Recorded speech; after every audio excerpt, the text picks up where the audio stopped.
கள்ளக்குறிச்சி கருணாபுரத்தில் விஷச்சாராயத்தால் பாதிக்கப்பட்டோருக்கு ஆறுதல் கூற வந்த சாட்டை துரைமுருகனுக்கு அடி உதை கிடைத்திருக்கிறது.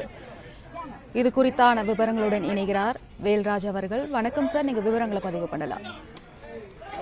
கருணாபுரத்தில் விஷச்சாராயத்தால் 50க்கும் மேற்பட்டோர் பலியான நிலையில் அங்கு விஷச்சாராயத்தால் பாதிக்கப்பட்ட குடும்பத்தினருக்கு ஆறுதல் கூறுவதற்காக நாம் தமிழர் கட்சி நிர்வாகியும் சாட்டை என்ற பெயரில் யூடியூப் நடத்தி வருவருமான சாட்டை துரைமுருகன் அங்கு சென்றிருந்தார், காரில் சென்றிருந்தார். அவர் இறங்கிய சில நிமிடங்கள்லாம் அங்கிருந்த சிலர் அவரிடம் வாக்குவாதத்தில் ஈடுபட்டனர். கள்ளக்குறிச்சியில் நடந்த இந்த விஷச்சாராய சாவு தொடர்பாக அவர் அண்மையில் வெளியிட்ட வீடியோ ஒன்றில் இரு சட்டமன்ற உறுப்பினர்கள் குறித்தும் அந்த பகுதியில் நடக்கின்ற அந்த கள்ளச்சாராய வியாபாரம் குறித்தும் பல்வேறு சர்ச்சைக்குரிய முறையில் பேசியிருந்ததாக கூறி வாக்குவாதம் செய்தனர்.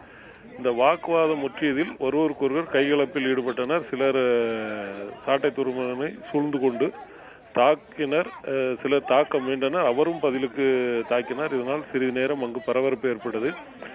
நிலைமை மோசமாவதை தெரிந்து கொண்டு அங்கிருந்த கட்சி நிர்வாகிகள் சாட்டை துரைமுருகனை காரில் ஏற்றி அனுப்பி வைத்தனர்.